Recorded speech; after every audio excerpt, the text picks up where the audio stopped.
Hello and namaste everyone. Welcome back again to my cooking channel. र आज चाहिँ म बनाउन गइरहेको छु Thai Holy Basil with chicken mince. So let's get started now.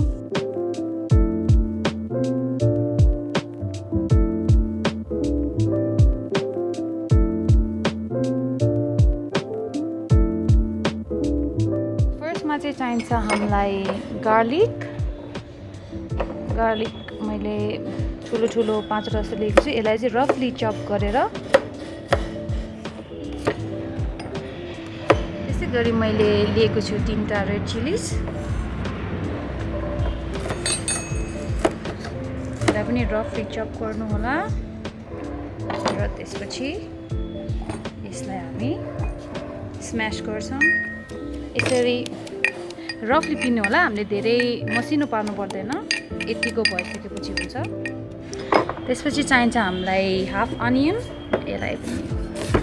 रफली चप गर्नुभयो हुन्छ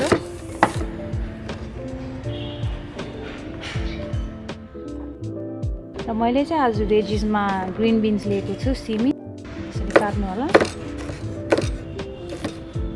र अब चाहिँ हामी हाम्रो सस बनाउन गइरहेका छौं सो फर्स्टमा चाहिँ म लिँदै छु ओइस्टर सस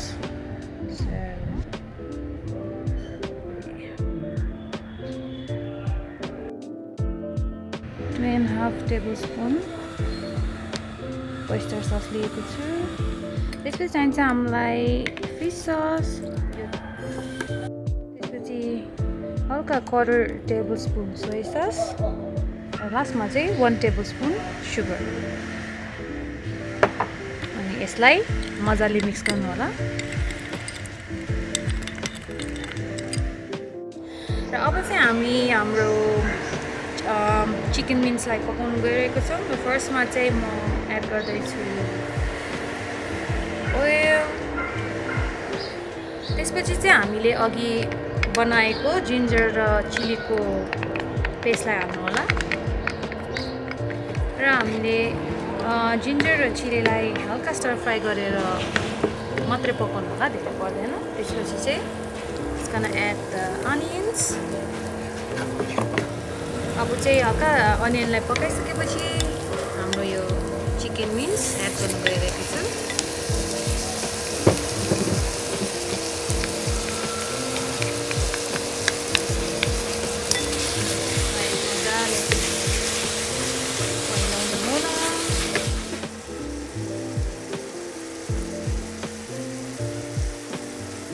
र यतिको भइसकेपछि चाहिँ अब चाहिँ म मेरो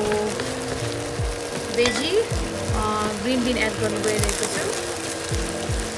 एड गर्नु होला र मजाले चलाउनु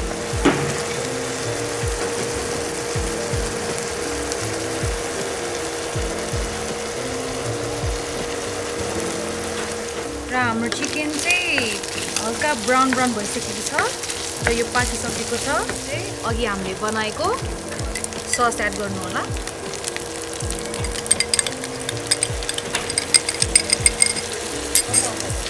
सस हालिसकेपछि यसलाई धेरै पकाउनु पर्दैन हल्का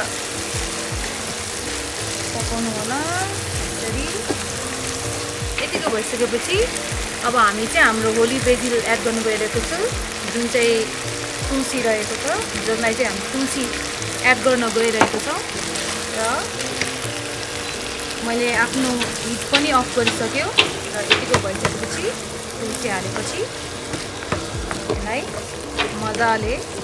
मिक्स गर्नु होला र हाम्रो थाई होली बेजिल चाहिँ रेडी भइसकेको छ यसमा एउटा अन्डा पनि एड गर्नु सक्नुहुन्छ अन्डा मनपर्छ भने अन्डा एड नगरी नै हुन्छ गरे नै हुन्छ तर म चाहिँ आज अन्डा एड गर्नु गइरहेको छु